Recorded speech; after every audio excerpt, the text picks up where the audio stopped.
আগের দিন আমি যে বলেছিলাম যে দুপুরের ভিডিওটা আপলোড করব, তো ওটা আপলোড করতে একটু দেরি হয়ে গেছে। তো দুপুরের রান্নাবান্নাতে হয়েছিল আমার পিসি লুচি বানিয়েছে, খিচুড়ি বানিয়েছে, মানে খিচুড়ি বানিয়েছিল, আর আরও অনেক রকমের খাবার বানিয়েছিল।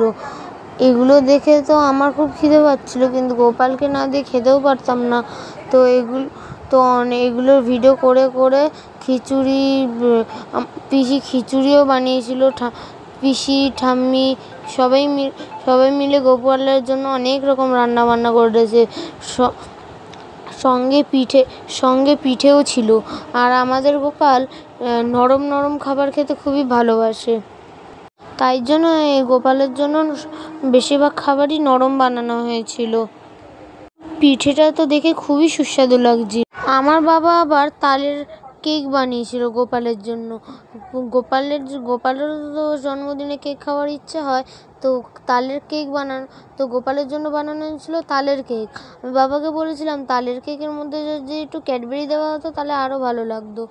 তো আমি এই পূজারী রূপে গোপালকে পুজো দিতে বসে পড়েছি। তো গোপালকে ভালোভাবে সাজিয়ে, মানে কালকের তো সাজানো হয়ে গেছিলো, তার সঙ্গে ফুল টুল, আর পরে আবার ফুল টুল দিয়ে লাইটিং দিয়ে সাজানো হয়েছিল। তারপরে এই চলে আসলাম আমি কৃষ্ণ রূপে।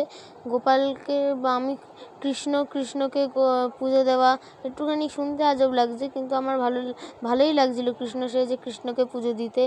তো গোপালকে ভালোভাবে পুজো দেওয়া হলো। আর গোপালকে সেদিন খুবই খুশি লাগছিল। গোপালের মুখে হাসি আর সীমা নেই।